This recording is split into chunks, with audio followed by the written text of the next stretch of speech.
Buenas amigos y amigas de la historia, bienvenidos a Mini Biografías Históricas. Como vieron en el título, les voy a hablar de Catalina de Austria, también conocida como Catalina de Habsburgo o Catalina de España. Catalina fue una infanta de España y luego sería reina consorte de Portugal, y a la muerte de su esposo se convertiría en regente del reino luso. Catalina tuvo una infancia y adolescencia difícil, ya que estuvo junto con su madre, la mal llamada Juana la Loca, en Tordesillas, prácticamente encerradas y muy a menudo maltratadas. Este video es a pedido de Alessandro Vélez. Catalina de Habsburgo y Trastámara nació el 14 de enero de 1507 en Torquemada, Corona de Castilla, actualmente España. Era hija de la reina Juana I de Castilla, apodada la Loca, y de Felipe I, apodado el Hermoso. Gracias a sus padres, tuvo los títulos de infanta y archiduquesa de Austria, aunque no podría disfrutar de los lujos que esos títulos le otorgaban. Catalina fue la hija póstuma de Felipe, ya que él falleció en septiembre de 1506. Su madre dio a luz a Catalina cuando iba de camino hacia Granada para enterrar a su esposo, pero no llegaría porque Fernando de Aragón, abuelo de Catalina y padre de Juana, las encerró en Tordesillas. Esos años en Tordesillas fueron muy difíciles, ya que Juana sufría maltrato e incluso la reina e infanta estaban en una habitación donde no entraba la luz del sol. Tiempo después, se haría un agujero para eso. En ningún momento se ocuparon de la educación de Catalina, y lo que aprendió fue gracias a su madre, que le enseñó latín, a leer griego, se convirtió en una excelente danzarina y aprendió a tocar el clavicordio, la vihuela y el monocordio. En enero de 1516 moría su abuelo Fernando el Católico, y para 1517 llegaría a Castilla el hermano de Catalina, Carlos I de España.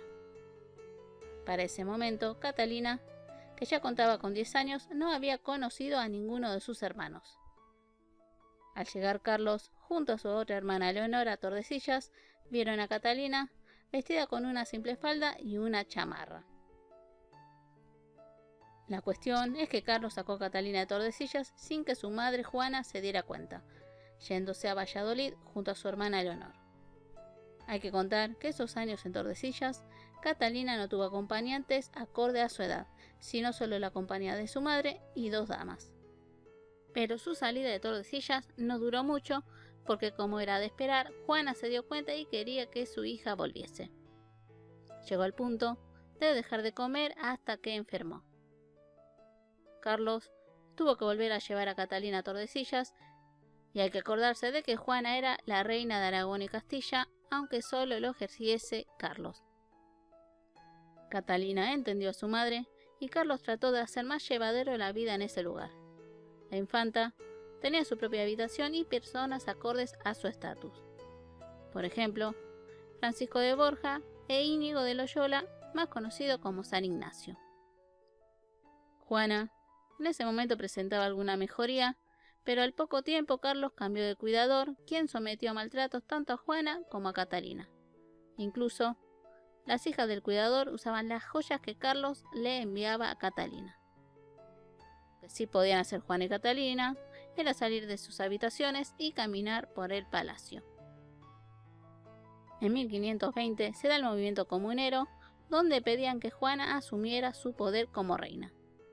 Pero parece ser que ella no quería sacar a su hijo, y luego el movimiento terminó siendo derrotado. Carlos desconfió tanto de su madre como de Catalina, por lo que las volvería a encerrar en sus habitaciones. Para 1524, Carlos arregla el matrimonio de Catalina, como había pasado con sus otras hermanas. Catalina se casaría con su primo Juan III de Portugal, apodado el Piadoso, mientras que Carlos se casaría con la hermana de este, llamada Isabel. La infanta se casó por poderes el 18 de agosto de 1524, cuando Catalina tenía 17 años y Juan 22. En enero de 1525, Catalina deja Tordesillas yendo hacia Badajoz, y en Portugal sería recibida por el pueblo con mucha alegría. La boda se celebró en Lisboa el 5 de febrero. Catalina y Juan tendrían 9 hijos, de los cuales solo 2 llegaron a la vida adulta, creyendo que se debe a la endogamia que se venía practicando. El primer hijo fue Alfonso, que nació en febrero de 1526, pero falleció en abril.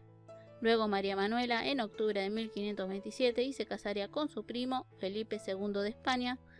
Luego Isabel en 1529 y fallece en 1530. Beatriz, que nace y fallece en ese mismo año. Manuel en 1531, pero solo vivió 6 años. Felipe en 1533 y muere en 1539. Dionisio en 1535, viviendo solo 2 años. Juan Manuel en 1537 y Antonio en 1539, falleciendo al siguiente año. Catalina, como reina consorte, fue muy querida por el pueblo y por su marido, y tuvo un fuerte poder político dado por el mismo rey. Catalina fundó el Colegio de Huérfanos de Lisboa y ayudó a los pescadores de ese lugar. La corte portuguesa traía a intelectuales y artistas, y como diplomática, muchas veces Catalina tuvo que mediar entre su marido y su hermano Carlos, aunque siempre estaría del lado de Portugal. Gracias a las nuevas extensiones coloniales portuguesas, Catalina fue una importante coleccionista de objetos y animales, que muchos de ellos fueron enviados como regalo a familiares. El futuro matrimonio de su hija María Manuela y el futuro Felipe II se dio porque Catalina y su prima y cuñada Isabel lo fueron proyectando. Los portugueses se oponían, pero Catalina convenció a su esposo, así que María Manuela y Felipe se casarían en 1543, pero María Manuela fallecería en 1545 después de dar a luz. Para ese momento solo quedaba un hijo vivo, Juan Manuel, que se casó con su prima Juana, hija de Carlos, en 1552.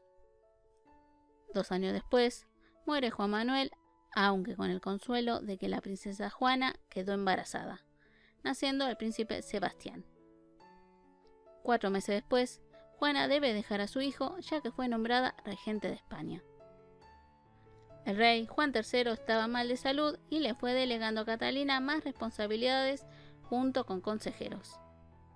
Juan III fallece en junio de 1557, asumiendo su nieto Sebastián de solo 3 años, siendo regente Catalina, aunque también siendo asistida por su cuñado Enrique, ya que él también quería ser el regente, y los portugueses tenían miedo de que España fuera ganando terreno. También estaba la madre de Sebastián, Juana, que quería la regencia, pero Carlos apoyó a Catalina porque ella tenía mucho más prestigio en la corte portuguesa. En estos años de regencia, como sucedió junto a su marido, Catalina estuvo del lado luso y no de Carlos y Felipe. En 1562 renunció a la regencia, ya que era presionada por la posible influencia castellana. Igualmente se mantuvo como tutora de Sebastián, aunque le traía bastante dolores de cabeza, a tal punto que estuvo por abandonar Portugal. En 1563, el Papa Pío IV le entrega la rosa papal en reconocimiento por ser una de las reinas más piadosas. En sus últimos años se preocupó por sus reliquias, sus sirvientes y esclavos, que terminó dándoles la libertad. En 1577, su nieto le informa que está planeando ir a luchar a África, a lo cual Catalina le mostró su descontento, ya que no había más descendientes de la dinastía Avis si le sucedía algo a Sebastián.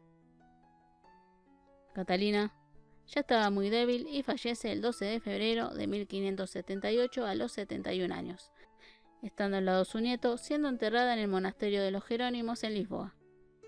Al final, Catalina no se equivocó con lo de Sebastián, ya que el rey luso falleció el 4 de agosto de ese mismo año. Al ser una reina extranjera, a Catalina se la culpó por la anexión por parte de su sobrino Felipe II en 1580, y que según la historia, tuvo intereses a favor de España. La verdad que su marido se dio cuenta de la hábil política que era su esposa, incluso la dejaba estar en las reuniones del Consejo Real. Catalina, a pesar de sus adversidades en la niñez y adolescencia, supo superar los obstáculos y fue una reina consorte con poder que no muchas podían obtener. Bueno amigos y amigas, espero les haya gustado el video. No se olviden su like y de compartirlo, de suscribirse y activar la campana. Les mando un muy fuerte abrazo y nos vemos en el próximo video. Besos.